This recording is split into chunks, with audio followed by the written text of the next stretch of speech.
Hello and welcome to Nap Chats. Today is kind of peculiar, so I'm taking this call mobile in San Francisco. This episode of the podcast is brought to you by Eli and Ali Baby. Come check us out at eliandalibaby.com. 15% off Tush swipers. So just to get that out, we have a really special guest for everyone, a friend of the podcast, a friend of Leslie's and myself. Leslie, you can introduce our guest. Yeah, so we're super excited to introduce our guest for today, our dear friend Sherrie. And it's a really interesting topic that I feel like I'm in the situation. So I'm really looking forward to chatting with her more about this. But before we introduce her, I want to, just give her a little background on her. So she's the senior manager of product marketing and the co-lead of the Parents and Caregivers Inclusion Resource Group at Indeed. And she actually recently received the Austin Under 40 Award for Technology. Congratulations. Yay, that's so amazing. And is an advocate for working parents and STEM education. That's a really important thing too. I love that. She's a native Houstonian and she lives in Austin, Texas with her husband, Andy, and her daughter, Amaya. And in her free time, she enjoys taking care of plants, practicing yoga, reading, mentoring, and laughing with her daughter. And without any further ado, let's introduce Sherrie and Amaya. Hi, Amaya. Hey, Amaya. Hi, Sherrie. Hi, Arvin. Hi, Leslie. Thanks for having me. Amaya, can you say hi? Can you tell them your name? Amaya. And what does Amaya mean? Do you know what Amaya means? Night rain. Can you tell them? Night rain. Night rain. Night rain. And in Arabic. Was she born when there was light rain? No, she was born in the middle of a sunny day. But it sounds so refreshing. Yeah. You're supposed to conjure a docile, sweet, gentle child, and she's fierce and fire, so we got what we are. I like the fierceness. Well, she's heading to bed now. Today's topic that we're going to discuss is something that I think a lot of parents are dealing with, especially right now during this COVID times. But it's parenting and work in a pandemic. And you are the first person that we thought of to talk to about this because of the leadership that you have at Indeed and the great things that you're doing at your workplace and providing value for all the parents out there. So we wanted to share that to everybody out in the world or whoever might be listening today or after this in the recording. And share some advice with them. And I think I can probably learn something from you too on what are you hearing out there with parenting and parents who are working remotely, what's going on in the work environment, et cetera, et cetera. So I guess let's get to it. All right, I'm excited. My favorite topic. Is it parenting or work, Sherrie? Both. Working parents. Nice. So just offhand, Sherrie, and to the audience, I always happen to get secondhand information on some of the techniques or philosophies that Sherrie's into, because Sherrie's good friends with my wife. So Christine's always excited about when she gets off a phone call with you and she talks about some of the ideas that you have stirring around. And so I know we've been courting the idea for a while of having you on because you have your hands in so many different places, and I just wanted to hopefully wrap it all up or package it somehow. And then, I'm sure there's going to be a lot more questions as the audience dives into, as we dive into a lot of these different topics. So thank you again. Thank you. Thanks so much for having me. So can you tell us just, first, tell us about your family, what roles have, y'all been in pre and post pandemic, and what's the family dynamic? Just share with us a little bit about your family. We want to learn more. Sure. So I am Vietnamese American, daughter to 2 immigrants who fled here during the Vietnam War. And we are native Houstonians. I've been in Austin for a very long time. I went to UT, and I've been here. I know, Lauren. Pretty much been here ever since. I'm married to Andy, who is my high school sweetheart. We've known each other since 8th grade, and we started dating right after prom, and we've been together since. We have a 3.5-year-old, Amaya. We both come from very big Vietnamese families, and so the sense of community and family is really important to us. And it's something that we've actually struggled and talked about a lot as we plan to become parents, and now that we are parents. It's hard being in Austin with all of our families in Houston and being alone and not having, like people say, I ask people like, what's the key to you surviving or thriving in life? And most of them say parent. And it's hard for us that we don't have that to fall back on. But we travel to Houston often, and I feel like that, every month at least, and that gives us at least the touch and go that we need. And we're FaceTiming a lot, even more so now with the pandemic. But a little bit about myself. I was trying to think of like 3 words I could share that would describe me. I feel like I'm very self-aware. And so we're going to talk a little bit about like parenting philosophies and how I view myself and my relationship with both my husband and Amaya. I'm also an activist. So like I used to protest. I've held hands around the Capitol for LGBTQ rights, and am a big, focus right now on supporting our Black inclusion group at Indeed. I guess domestic violence was something that I used to advocate for a lot. And then education for girls, big topics that I'm really interested in. And I feel like they all intersect, especially now that I'm a mom to a young girl. And then the last word I would say is vulnerable. I feel like I'm a crier. And when I talk to my manager at work, she knows I've got something pent up about me if tears are pricking my eyes. And I would say that I was told early on not to show emotion in the workplace. And I say to hell with that, because as a woman, it's a part of me. And the more I show my emotion and harness it in a way that's productive, I feel like I can drive change. And my career has blossomed because of the vulnerability I can show. Sherrie, I'm not going to interrupt you for too long, but I just want to bookmark that the obstacle of what you told in the workplace and how you overcame those obstacles when we get to that in the depth of the conversation. Yeah, it's really interesting to like get feedback as a woman and try to understand what to take and what not to take. And I'll say I've grown a lot over the last couple of years in understanding my role, the intersectional roles that I have. 1 as a woman, my gender; 2 as an Asian woman, especially in tech. Asians are underrepresented in tech. And then understanding how that relates to people around me and who I can advocate for, such as Black moms. So there's a lot of that really playing in my head as I'm in the inclusion space and really thinking about what that means.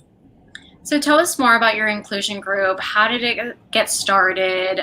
What was the driving force for that?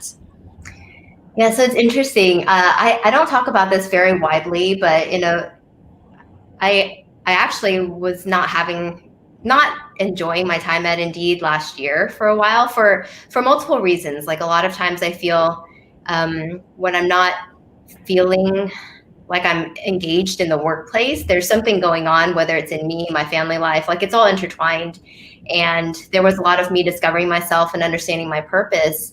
And I actually applied to 2 other jobs and got offers from them. One job I found out didn't have a parental leave policy. They sent me the benefits and I looked at it and I said, I'm sure I'm mistaken, but there's no parental leave benefits written in and the response back was, we don't have one. You would take FMLA and get 6 weeks paid. And it just, my heart kind of stopped because I've had the privilege of working for incredible companies where that was a privilege that I didn't ever question. And then I got a job at another company that told me that I couldn't have flexibility at work. And as somebody who's tenured in my role and they were hiring for a senior level role.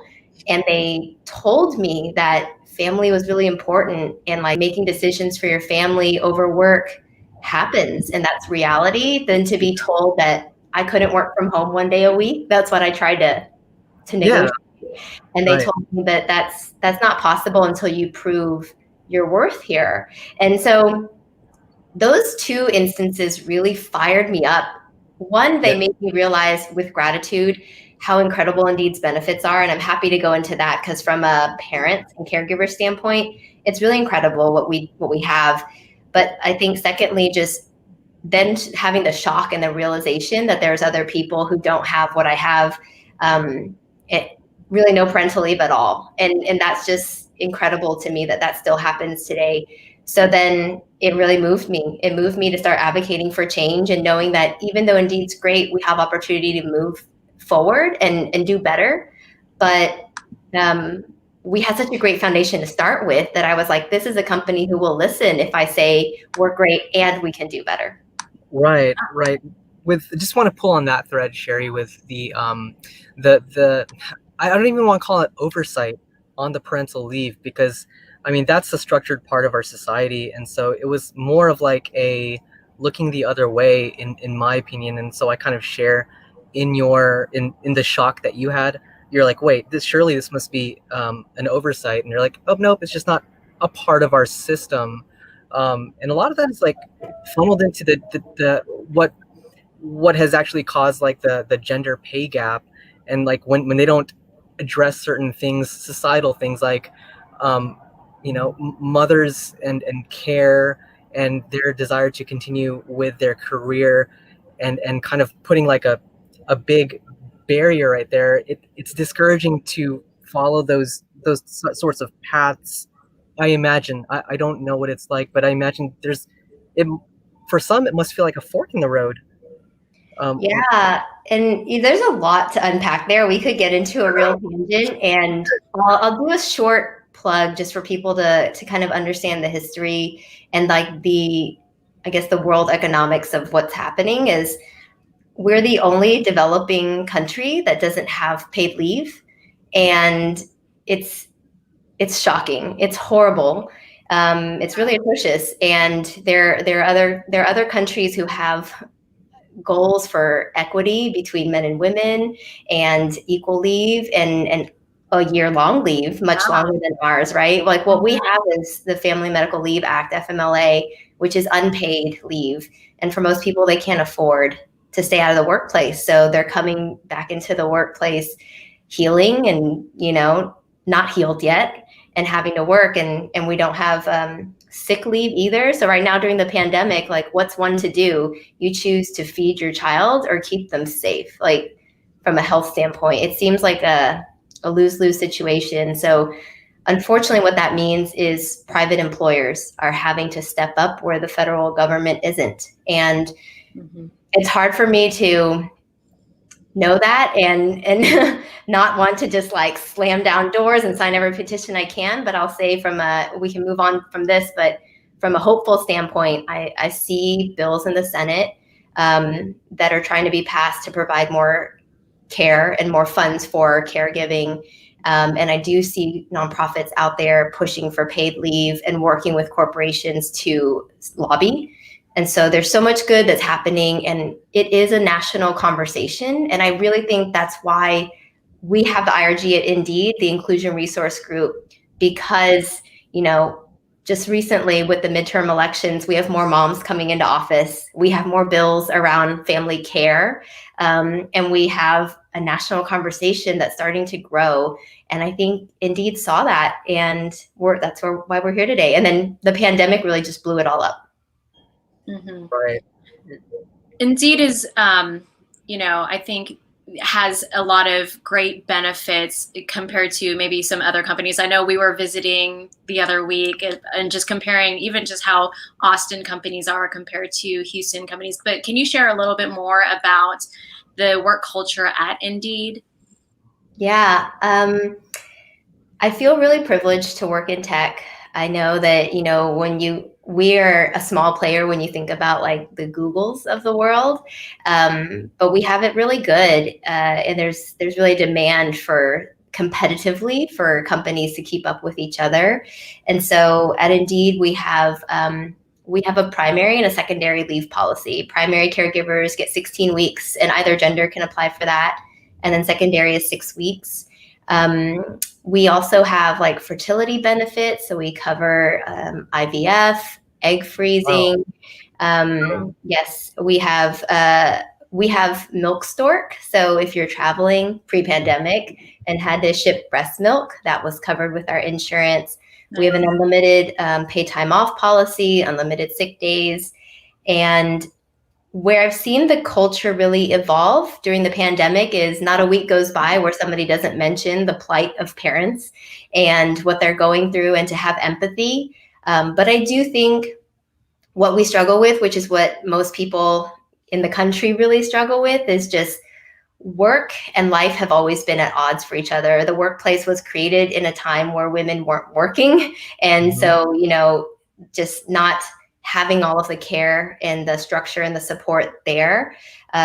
So I like to focus not on work-life balance, but work-life integration. And, with COVID now, we get a lot of notices internally about it's okay that you're going to see parents and kids and loved ones and pets on Zoom. Just get used to it.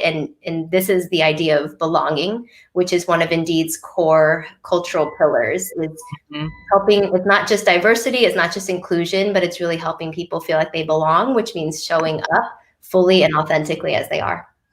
I love that. I love that you say integration and not balance, because there isn't just like, okay, I have, I'm taking my care of my kids and then I'm going to do work. I mean, sometimes that integrates together, and you're right. Like even on meetings, and when we're in meetings, sometimes, our kids will come in during the meetings, and,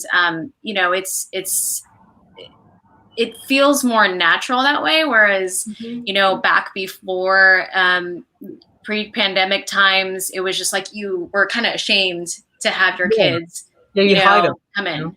Yeah. Nobody would know unless you literally took a picture and framed it and put it on your desk. Like otherwise you could just hide the fact that you were a parent if you felt, and I believe a lot of people did. And so there's been a learning for me at Indeed of like, I didn't know you were a parent, because we don't talk about those things. And I feel the silver lining is there's a new closeness, because I know people in depth now, like getting to meet their kid or, a parent that they're taking care of. And just getting to do that in the middle of the workday is so humanizing, and that's really what we need. Yes, most definitely. So tell us more about, how the work environment has shifted, how you've seen it shifted, not only at Indeed, but maybe even, with other companies that you've heard of, just during this time. What are the things that you're seeing? I think from a macro standpoint, when I think of Indeed as a tech company and other tech companies, there's a real issue of burnout right now, because we've shifted an office culture into a remote culture, but we haven't learned how to evolve to really working remotely and in distributed teams. And so there's still the concept using Zoom that you can have like water cooler chats, and the in-person stuff is still happening, which what that means for parents especially is we're trying to cram 8 hours of a workday on top of like 22 hours a week extra, or 30 hours a week, however much it is, of caregiving. And of course, people are going to be exhausted. I think a typical workday for a parent could look like waking up at 6, getting in a few hours before their kids wake up, and then doing lunch and nap time, and then getting back online during those times, putting their kids to bed, and then adding more hours to the workday. And then when do you sleep? Like, come on, the thing that we need right now is rest, because everybody is so emotionally drained and people aren't resting. And so it feels really unsustainable sustainable. And there's a great Medium article I read about like the stages of remote work, and it's saying like 1 is in office, 2 is in office culture, like done at home, which is what we are. And to get to stage 5, like you would have very autonomous, asynchronous work, and people would understand like the right times to check in, just enough to get things done. But Zoom fatigue is real, and I think that's like the reality of what tech looks like. Mm-hmm. Yeah. Are you experiencing any burnout yourself, Sherrie and Leslie, since you've started a new role as well, and you're juggling, remote virtual school for your kids? I'll be honest, I was tired right before this, but I had to like pep myself up. Me too. I was just like, okay, let's do this, but I love this. So I was so excited to get on Nap Chats with you all and chat, but this day was a long day. Let me just say, I mean, just between Keanu's distance learning, and luckily we've had our parents and brother-in-law step in to kind of help. I'm still kind of checking in on them, and then coming back, to work. And then we've had some fire drills with work, and then after that you go straight to cooking dinner or taking care of the kids. So it's just, it feels like it's nonstop.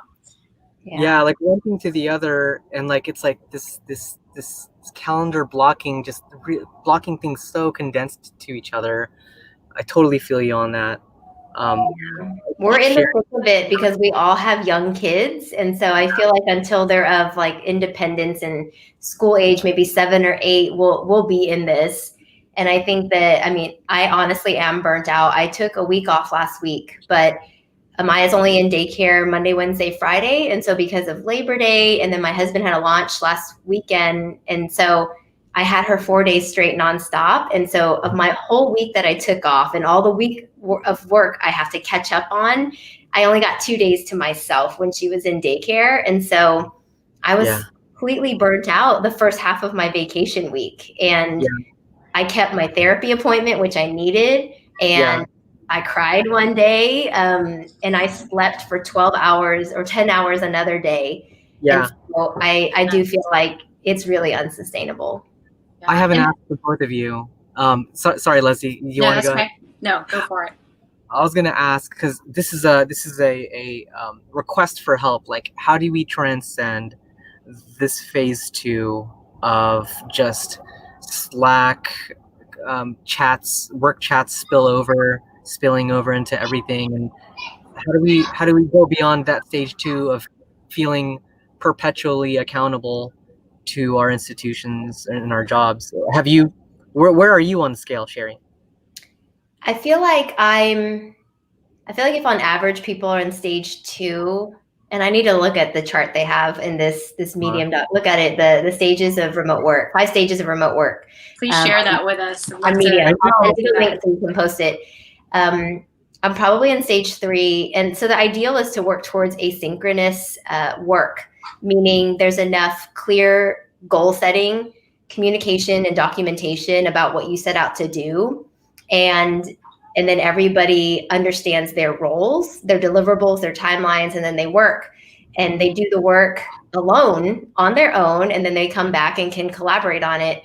What I've been doing a lot is I've been declining meetings that don't have agendas and owners and outcomes.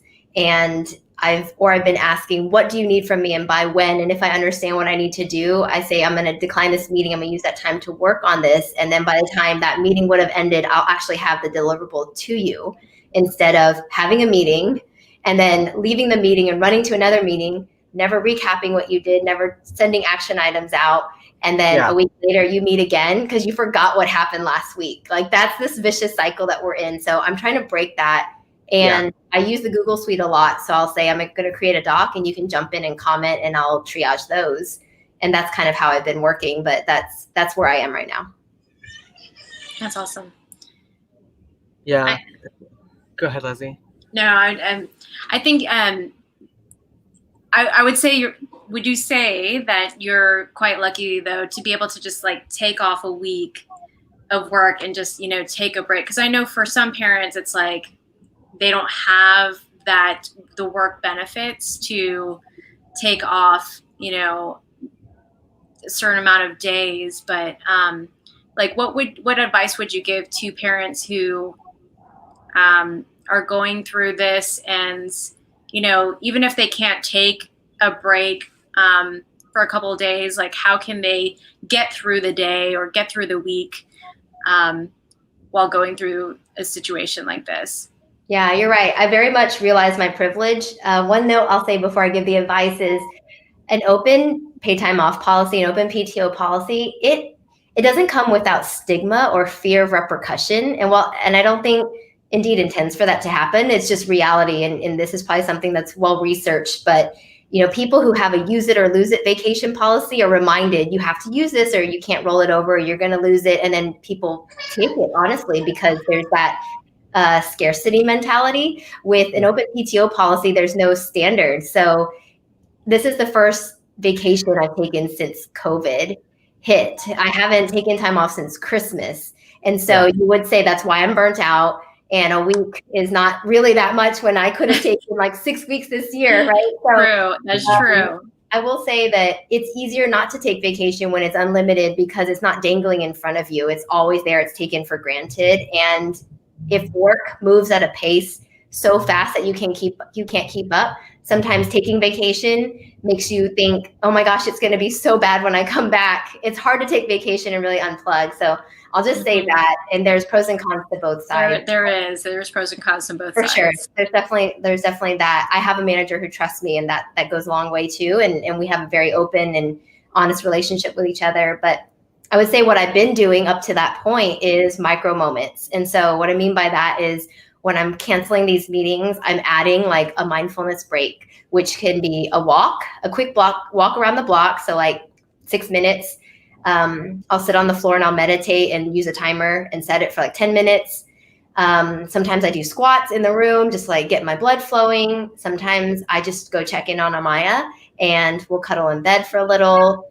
So I think that there are these micro moments, and I do block my calendar for my family and make it public. So I have lunch with family every day. People don't schedule over that, or if they do, I decline it. And I try to create those moments that are going to be dedicated to recharging. I love that. I mean, just the little things, it really does make a difference. Yeah. Yeah, I have this automated thing at the end of the day where it's like, go be present with the kids. And work has been spilling over into that. And it's just been like this, it's not serving the purpose that it was intended for, having that block in if I'm not going to execute on that.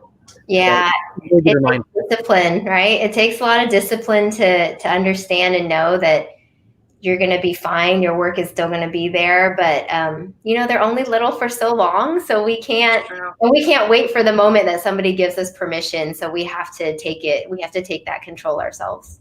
Yeah, that's true.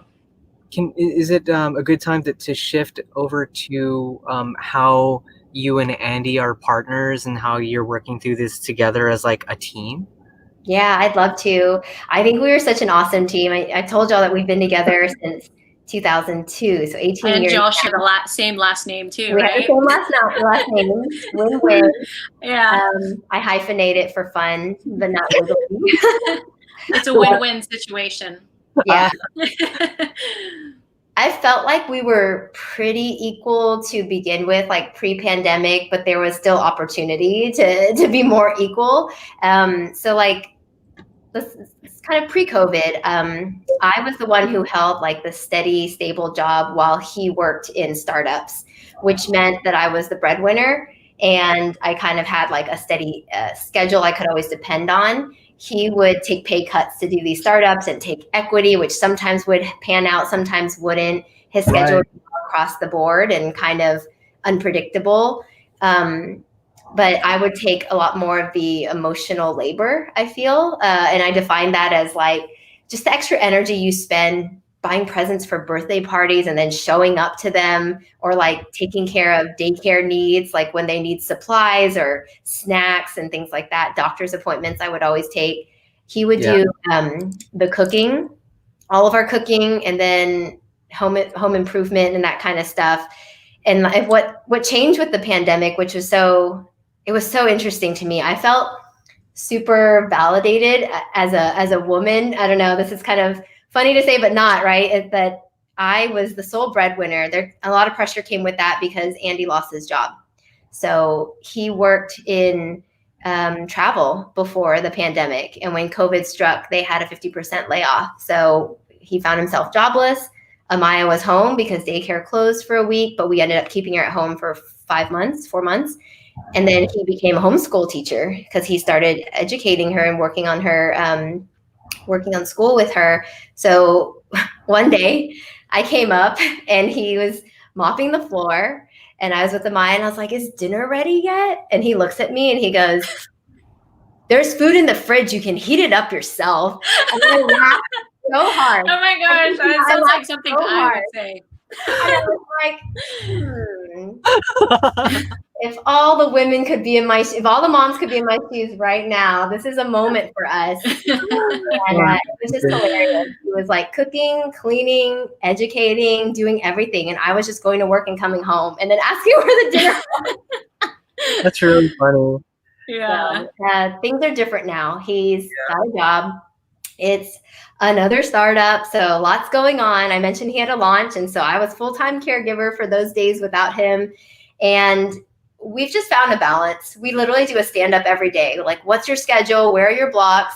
We do have Amaya back in daycare Monday, Wednesday, Friday, and that has been a huge relief, honestly, for all of us. For her to socialize again and be with friends and thriving in that environment. And we feel safe because our daycare is amazing. Yeah. And we both have a couple of days a week to really go heads down and work. But I think having her home for so long, we do want her home on those Tuesdays and Thursdays. And then we balance. We time block every 2 hours. And then he still educates her and I'll put her down for a nap. And that's kind of how we're sharing the workload. So I think the scales have tipped a little. And that's the nice thing about marriage is like one person supporting, another person supporting. Sometimes you're equal. And that's life. Yeah, it sounds like a well-oiled machine. Like you guys have understanding. Yes. I know, right? I'd love to see your calendar. I mean, I know. Yeah. Is it we share calendars. Amaya has a schedule on the wall, but it doesn't come without like practice, right? Like it's a work in progress. It came with tears and arguments and a couple of discipline too, right? Yeah, discipline too. But we learned through trial and error. There was a day. I remember there was a day where Andy was like, I missed a meeting. I just didn't show up. And, or like, I was late. So those things happen. Yeah, definitely. So with your inclusion group, can you share like, what are some struggles that parents have shared about things that they're experiencing, especially when the pandemic hit and everybody, started working from home more, but then they were also faced with caregiving and or now that we're in school season, distance learning for kids. Are you able to share any of that? I can. We have an amazing group. We have 850 members. We're on a Slack channel and there's a lot of discussion every day. And there's a ton of just emotional burden, a lot of mental and even physical burnout, a lot of questioning, like what's sustainable. I am hearing people question if they should leave the workforce altogether because they don't know how long they can keep this up. The tough thing about this pandemic is like there's no end in sight and we can't predict, right? Yeah. Luckily the numbers are getting better, but we're entering flu season. So I really have no idea. And it's so hard. And I feel like, the biggest struggle is moms. I mean, there was a Work Labs is a company I follow, part of the Mom Project. They did a survey recently and they said 1 in 5 working parents said either they or their partner are considering leaving the workforce to care for children. And you talked, Arvin, about like the gender pay gap. Women are disproportionately affected. They're being laid off at higher rates. They make less money. We know that. They're doing extra childcare during the week. And so there's just no way to do that. It's unsustainable. And so there's just a lot going against them. I feel like we talk about burnout a lot and that is a thing, but I came across this as like a New York Times article that says the COVID pandemic is teaching us you can either have a job or you can have a family. You can't have both. And that really struck a chord with a lot of people at work, because they just feel like women are making huge backslides during this time. Leaving the workforce. We already had a gender pay issue. Now leaving the workforce is a whole nother issue. It's very hard for people to come back with a gap in their resume. And this is so interesting to me because Indeed's in the space of hiring. And so we have a social impact team that helps people with barriers to getting back in the workforce. We focus on these things, but we're not, we're facing it ourselves. And that's such a struggle to really witness, is that we're not immune to that issue. Yeah, I mean, and it sounds like Indeed does take care of y'all. So I imagine some of the situations that someone might have in an organization that's not as mindful of parents and flexible, you know? Yeah, I think there's like two nuanced things that I see with our group. I feel like people have I work with some amazing people, a ton of amazing people. And I feel like there's such a high bar of like perfection and work outcomes and output and productivity. And people are trying to maintain that and feel less than because they're unable to. And I think the advice I would give there is like, we have to just aim for good enough, because the perfection we aimed for before was probably like above and beyond expectations. And we can't hold ourselves to that standard now. So you just got to drop it. Like that narrative of doing it all, it doesn't exist anymore. There's just doing some and then saying no to everything else. And the other thing that I'll say is like, while our leadership, our values, the culture of Indeed, I think is there to support parents, and as evidenced by this inclusion group that they're funding. The other thing is like individual managers are still learning and understanding how to support people. And especially those who don't have kids, they may not understand what we're going through. And it's hard to have empathy when you are struggling in a pandemic. Like people are grieving. People might be losing family members. People might be fearing for their lives walking down the street because of this color of their skin. So there's a lot happening emotionally and mentally to a lot of people at work it's almost like debilitating. And so how do we find that extra ounce of strength to support each other? So there's just kind of those different dynamics at play that make things really, really hard right now. And we're going to have to just figure out how to come together. Can I pull on a thread? So you mentioned that in the advent of the pandemic, your Indeed had sent out a notice like, hey, you might see some pets or kids or like family members. Things aren't going to be perfect. Stuff's going to happen, basically. And then what I'm hearing from you in this section of the dialogue is that people without kids don't necessarily understand the effort of what goes into raising kids, right? So was there ever any extra communications beyond that initial prep, like, hey, just so you know, like parents might not be able to reply, or like, please be sensitive of parents who might have morning drop off or mid-afternoon pickups? Like, is there any actions being done to help people empathize with parents that you see?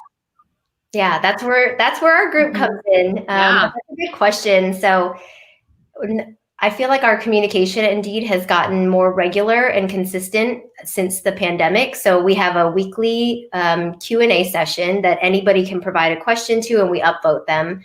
Our CEO and COO cover those questions, and there's always a question about parents are struggling. What can we do for them? And so we continue to keep it top of mind, and everybody's very vocal about that, which is so great. And it's not me doing it; it's just other members, other parents, and our head of HR sends an email every week with kind of like a recap of what's going on. And, he'll mention like, oh, the wildfires are happening in California this week. Let's be mindful that people aren't breathing clean air. Or, with Black Lives Matter, there's a ton of support and rallying around that.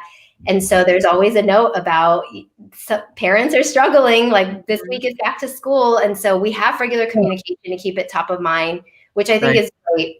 We're also starting to work on manager training. and providing more storytelling that enables what we call allyship, to understand and walk in our shoes. So we had our first we had an event yesterday called A Brave Space, Parenting and Caregiving in a Pandemic. And we had 12 members with different experiences share. We had people who are like, one of my colleagues has MS, and she's caregiving for her mother-in-law and her mom, who are both sick, and she has a 20-month-old as well. And so there's just a lot going on, and we got to hear her story, and there were several speakers like that. One of my other colleagues is a single Black mom raising a 7-year-old boy, and she talked a lot about how that plays into some of the emotional burden she's carrying every day to work. And so getting to understand different experiences is super helpful, but it does require individuals being very vulnerable about their situation. And as we already discussed, when you're used to not talking about your family life at work and compartmentalizing, it's hard. It's hard to be vulnerable and say, this is what's going on, and I really need help. I really need support. And that's where allies need to step up. We need managers, and we need people, colleagues, to look at somebody and say, and reach out and say, how are you doing? What can I do better? What do you need? And it's always the responsibility of, the person in power, the person who has control in that relationship, I feel, which is often your manager, to reach out and not to have you do that. But often is the case where I feel like we have to kind of say, I need help. And that's really hard to do. Yeah. I think leadership plays a really big part in all of this, in having the whole, company work culture accept, parenting and work and being more accepting of that. And, just like with this new gig that I'm doing, this new job, that's something that really appealed to me, because when I was in the interview with the supervisor, she was like, sometimes there are meetings where, the kids will come sit on their lap during the meetings, and, that's okay. And that told me, I really appreciate a company who respects that and understands the life of parents right now. Yeah.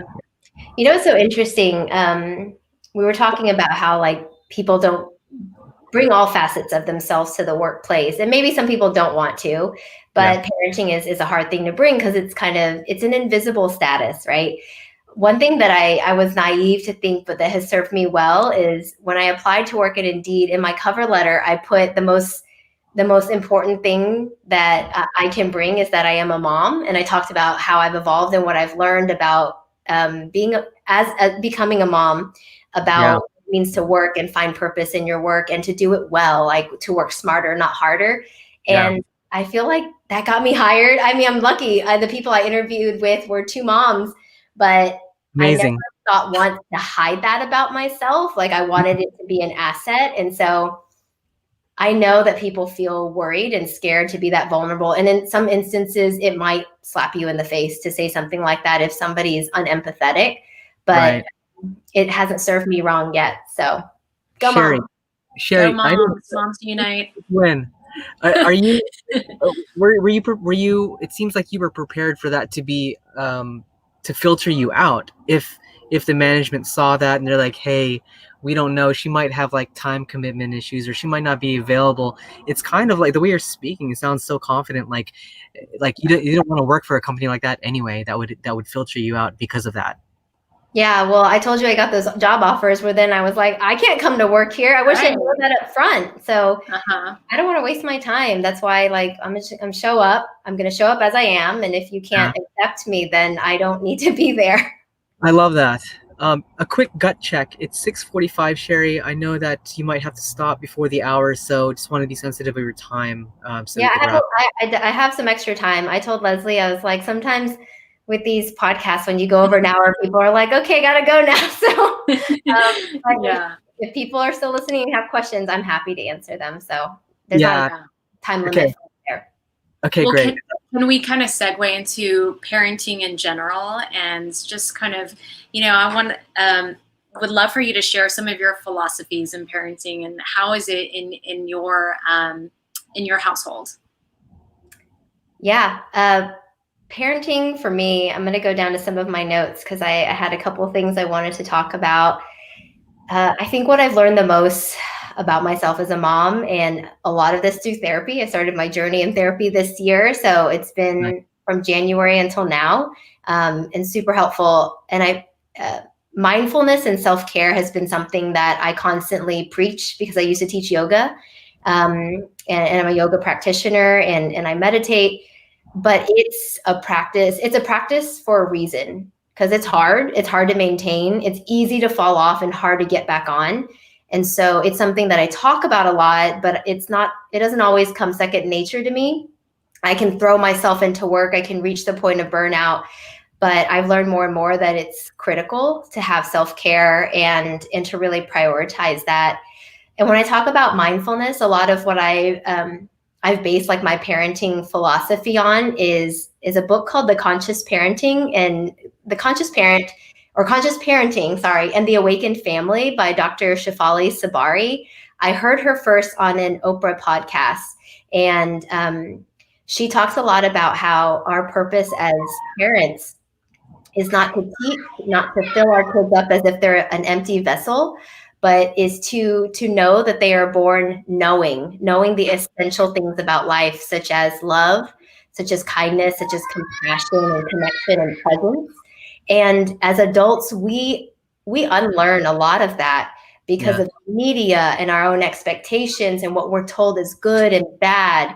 And I try to think about all the time, like I relate to Amaya as a whole person, as a complete person. I'm not there to change her. The best I can do is honor her strengths and uplift them. And the worst thing I could do is to live my unfulfilled dreams through her. So my role is to be a better version of myself all the time and continue to improve and model for her what's possible as a woman, as a mom, as a person, so that she can find her own path. And it's not even teaching values, it's living values so that she sees that every day. I love that. Is that going to go in your book? Totally. We're going to have to credit yes. Dr. Sabari for that. That's really nice. Like honoring the child as a person, as a whole, like an individual rather than like a mold. Because after I think it's after the age of 5, well, like 1 through 5, there's supposedly a tremendous amount of like brain activity, and then 6 and 7, the brain activity it changes as they transition through go through K through 12, and the inclusion of media, and now we're overlaying smartphones and social media on top of that already complex system of information. So and yeah, it's amazing to see how to model what can be done instead of show them the way. I admittedly have reservations when Elijah's like, oh, I'm an inventor, and I feel a spark, but I'm like, wait, I'm not supposed to like necessarily relish that he's going down a path that I have explored already. Like I want him to be curious about whatever the hell he wants to be curious about. Yeah. So, yeah, and I'm like, is there a bad influence? Is there too much of an influence there? So yeah, I mean, I guess I would say not to judge it too much, but I think when you say spark that curiosity, you model that by showing your own curiosity and like, why do you want to be an inventor? What are you inventing? And just really like trying to understand that better. And then of course with, Elijah's 4, like when they're ready to move on to something else, we move with them and we don't get attached to that and pull them back into it, which is a practice. I find myself doing that too. But I think at the core of it, that's what I try to think about is she's already got her own path and it's already paved for her. She's walking down in it. So I can either try to pull her back, re-guide her, or I can just hold her hand and walk with her, Mm-hmm. Yeah. Kind of makes me think of those movies of moms who put their, or not, more so like the reality shows where moms put their girls in beauty pageants. Yeah. It's like the moms are living vicariously through their daughters, but it's not exactly what their daughters want to do. It's just what their moms want them to do. Yeah, and as Asian kids, I feel like we've witnessed a lot of that stuff, right? Like Andy was in violin at like age 3. Can you even hold a violin when you're that young? You know, or like piano lessons from a young age, and be a doctor, and so be a lawyer. Right, and so it kind of goes against our culture in many ways to allow. It feels very hippie or new agey to kind of allow this stuff, but I subscribe into that completely. So this might be a good like just a mini segue into like shifting from the younger train of thought to maybe our parents and how they raised us, because I've looked at some of the articles you funneled over to my wife, and like the thoughts about being what it means to be Asian American activist in these times, and why is the stereotype the way it is, and the tiger mom mentality, how has that brought in, like how that has been fueled by being an immigrant, wanting to be successful and doing whatever it took, and then it's like, okay, my kids have to follow this blueprint. So, Get in trouble. that's a loaded topic, but I just wanted to make sure we didn't neglect your activist spirit, and some of the cultural dialogue that you've been having internally with other parents. Yeah, you know, it's really interesting. I listened to a podcast the other day and found out a little bit about the history of Asian Americans and activism, and it was Filipinos that kind of like started a lot of like really standing up during like the civil rights movement, and really like leading a lot of, we're here to support Latinx folks and Blacks. And so I feel like there is a history of Asian activism. However, at the same time, there is this mentality of like, be seen and not heard.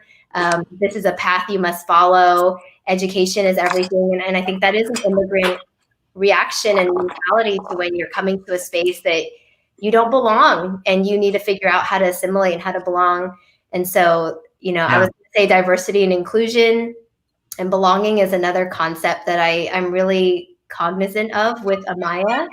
We were playing the other day, and she said, "Mom, sometimes white people don't like Black people because of the color of their skin." And I was like, "Tell me more. Who'd you hear that from?" She said, "You told me that." And I was like, "Oh, did I?"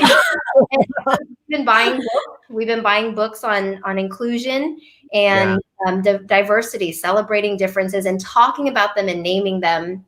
And I think that's another philosophy that I really have been exploring lately is Christy might tell you, Arvin, like I pull up the color wheel and try to ask her, what's your emotion? And don't give me an inner emotion like sad. Give me an outer emotion like depressed, or give me something that's confident, peaceful. And so I'm trying to do that with Amaya and trying to model that for her. Today she said, "I'm sad." And I said, "Are you sad? Or like why?" And she said, "Because I wanted you to play, but you left." And I said, "Oh, that sounds like you wanted something and you didn't get it." And that's, there's frustration there. Mm-hmm. I think you're frustrated because you didn't have your expectations met. And she goes, "Yeah, I'm frustrated." And so we're just trying to build more language around emotion. Yeah. And if people need kind of a basic on that, watch Inside Out, and then take it a level further with the Wheel of Emotions. Inside Out. Where can you find that? Disney. It's a Pixar movie. Oh, okay. I haven't seen it yet. Yeah. So I just want to take like a few seconds to name my victory as well. So I had spoken kind of serious. I had a serious tone, very stern with Elijah about hitting someone, and it was in front of the family. And later he came up to me and he said, "Dad, I felt sad when you said that." And I said, "Why?" And he said, "Because it was in front of everyone." And I said, "Oh, so you felt bad because we were in front of people?" And he said, "Yeah, because Uncle was there and Auntie was there." And I said, "Oh, did you feel embarrassed and or humiliated? And he's like, yeah, embarrassed. And it registered with him. And I was like, okay, so we're like diving into the nuance of more than just the core emotions. Yeah. And I want to bust out that color wheel that Christine told me about too, because it's like the core 5 or 7. I don't forget what it is, but then it expands into like so many nuanced like facets. Wow. And it's like this emotional intelligence. Yeah, like you can teach that to a 4-year-old. Yeah, you can. And I was listening to a podcast recently on Brene Brown, Unlocking Us, about social emotional regulation. And there's this acronym ruler, and I'm going to butcher it because I don't remember what the E and R are, but recognize, understand, and label are the first 3. So recognizing that you're having an emotion, understanding what's causing it, and then labeling it is kind of what I had in that example with Amaya walked her through, and same with what you did for Elijah.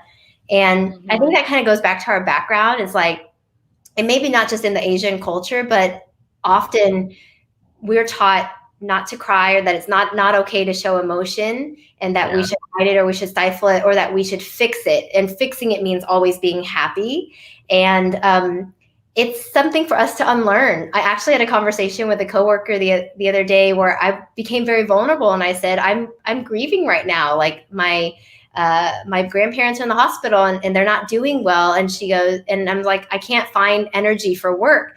And she goes, oh, well, this is what I think about finding your happiness at work. And I looked at her and I said, I'm not trying to find happiness. I just need to be sad. And it's funny because like, this is an adult I'm talking to, but I could sense that I'm trying to fix, I'm trying to give you something to work towards, instead of let's just honor the emotion and where you are, and actually you'll recover from it faster that way if you do. Absolutely. And just, I'm sorry, I keep riffing with you, but like just to mirror that back, like a couple of weeks ago when Christine's mother, we had to she unfortunately passed, and we had to make a trip down, and she was kind of a wreck. Elijah approached me in secret. He asked me to come over to him in the other room, and he said, "Mommy's sad. How can we make her not sad?" And I said, "Well, Mommy's gonna feel sad because of what's happening with her mother, but we just have to honor that and let her feel sad and give her extra love." And then it clicked, and he's like, "And we have to be a team about this, and we have to give Mommy extra love." And then he clicked, and he was like so sweet. Like he gave her he wasn't trying to fix her anymore. And I was like, oh my gosh, you can definitely instill some of this stuff early on. Yeah, for sure. You're doing a great job. You guys are doing great. I need a copy of this emotional color wheel. Yeah, Google it. Everybody Google it. Wheel of Emotions. Yeah, I do see that a lot though. With I've seen when parents post pictures of their at-home classrooms, I've seen that color wheel, or like the emotions poster. Are you how are you feeling? It seems like that's a big thing these days. Yeah, and it's a very it's an everyday behavior, to ask, how are you feeling? We talk about this at Indeed every week, honestly. We talk about, how are you feeling? How are you today? And that you have to answer genuinely, because we're past all the surface level talk. And so our executives model that, and we say, like, today I'm feeling overwhelmed and I'm feeling anxious. And then I think the follow-up to that of what I learned in therapy is to say, I need this. I need space. I need to not do this project right now. I need time off. Got it. Let's see, anything to, and I know we're up against the hour, and are there questions from people? Let's see, is anything coming in? I think everybody's putting their kids to bed right now. This is called sleep chats now. But if anybody does have a question, we welcome y'all to put them in the chat even afterwards, and we'll definitely relay them to Sherrie to answer those questions for you, because I know that even though we might not have people asking questions right now, I know that people will be listening to this even afterwards and getting lots of value out of this episode. Yeah. Because I wanted to recap one thing I wanted to revisit at the end, which I'm like, okay, what's something actionable? What's something that Sherrie can help us impart? You're talking about these bills that you're following that advocate for paid family leave and parental considerations. How can people get more knowledgeable on these bills that can possibly become law? Yeah. Unfortunately, I think that one in the Senate, not unfortunately, that one, the one that I was following, and Senator Gillibrand and several other moms have co-signed off of it. It's in the Senate, and it's for extra child care relief, funds for child care relief. So that's one. From a paid leave standpoint, something that's actually really awesome that I follow, a group called Paid Leave for the US, and they go by the acronym PLUS, PL plus US is their logo. And they actually work with different companies from a grassroots standpoint to advocate for paid leave. And so Starbucks is one of their groups, and they got paid leave for all their workers, even like baristas and part-time workers. And so Walmart is another one of them. So that's another group that I follow. It's an area that I think about a lot and try to research. And so I'm still kind of figuring my way out there. But I would say vote. It's an election year. And if you are putting moms into office, you're going to see them stand up for you. And I think that that's what we're seeing. We're seeing a lot of that, moms and women advocating for the family policies that we need. And so universal child care, paid leave and sick leave, we need it. We need it all. We don't have it. And we're the only country that doesn't have it. What the heck? Yeah. Right. I wouldn't sell you moms and women short either. It's not only parental rights that they're good at advocating for. They're good. I mean, statistically, that they've been the best leaders through the pandemic. So the small handful of women in leadership positions, in governmental positions, in decision-making positions, they have spearheaded a lot of the good actions that have come out of organizing against the pandemic. So there's a lot of benefit to having women and moms in power. Yeah, and I would say anything we can do from a anti-racist standpoint. Black mothers are four times more likely to die than white mothers in birth, and Black kids are 2 times more likely to die than their white counterparts at a young age. And so there's a healthcare issue and access to it, and I think we need to focus on any anti-racist policies and removing policies that are racist as we can too. And I think at the local level and schools, there's just so much to really put your voice into changing, that we all have a duty and a responsibility to do that. Awesome. To sort of put you on the spot, Sherrie, is there any place you'd like to point the audience where they can learn more about your ideas? Yes. You can find me on Medium, and what's your site? Or are you? Is it yeah, okay to share your site? Okay. I haven't blogged in a while. I switched over to Medium for a lot of my inclusion work and advocacy, but you can find me on LinkedIn. Okay. Did you say SherrieNguyen.com? Mm-hmm. Yeah. Okay. There we go.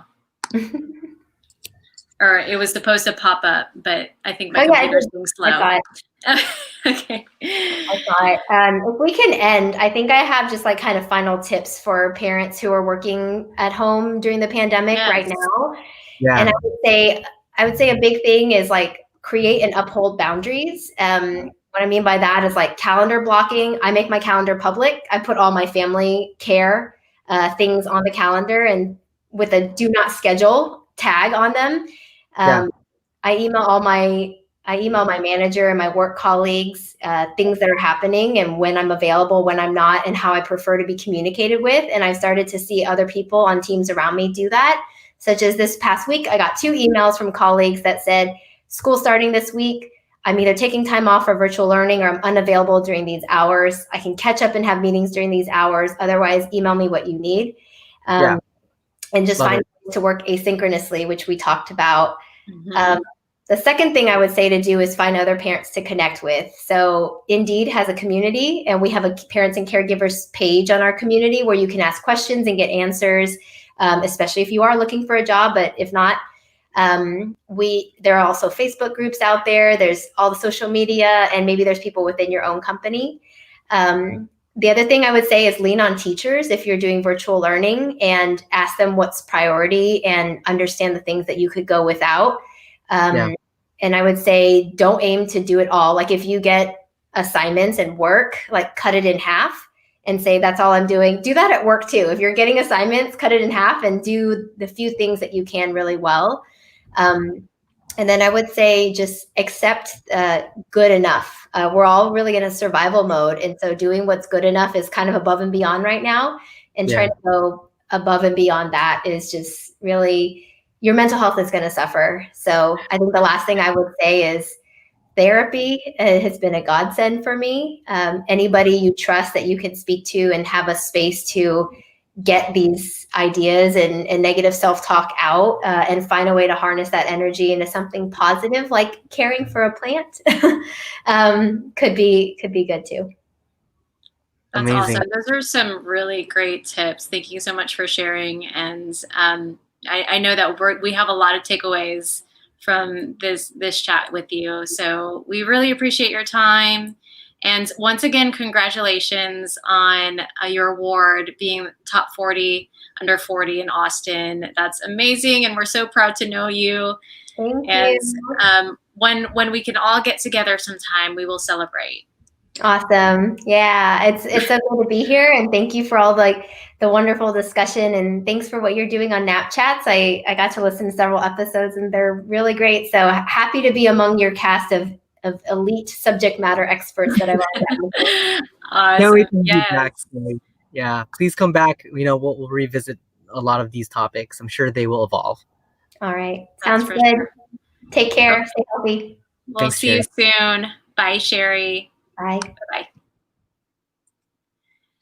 All right. Well, thank you everybody for listening.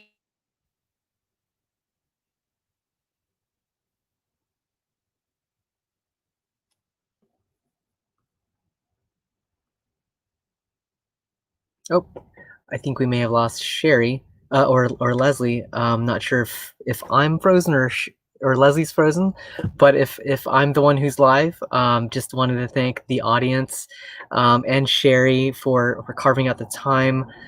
Please add some comments where you can on YouTube or Instagram at NapChats Live. That's it for today, and look forward to bringing on our next guest soon. Thanks, everyone.